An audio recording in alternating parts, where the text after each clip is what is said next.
What's poppin'? I'm Laura from Balloons by Laura. Thanks for joining me today. Today we'll be making a parrot. I blew my 260 up and left about a 3-finger tail. I'm going to start on the nozzle side and I'm going to twist its beak.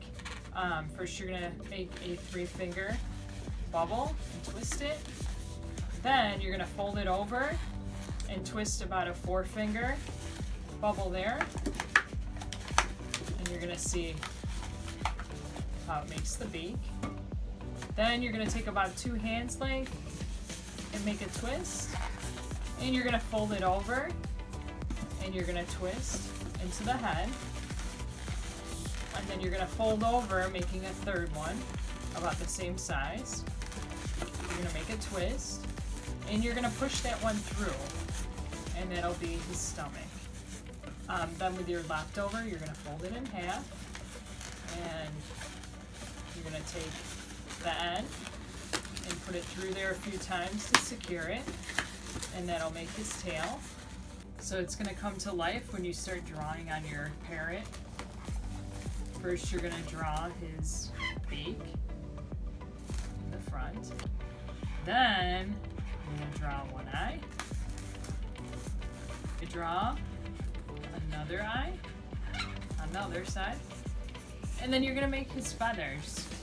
So on his stomach, right in the middle, you're going to make some squiggly lines for his feathers.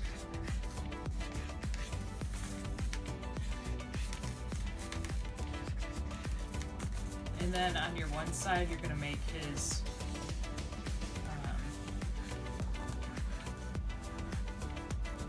some feathers on his wing.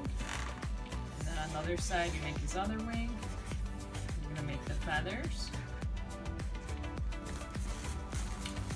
And here's your parrot. Mom, if you'd like, yeah, you can even put it on your shoulder like a pirate. Thanks for watching my video. For more videos, subscribe to my YouTube channel or go to balloonsbylaura.com. Like me on Facebook and follow me on Instagram.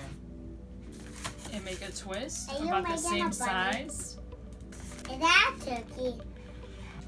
Here's your parrot.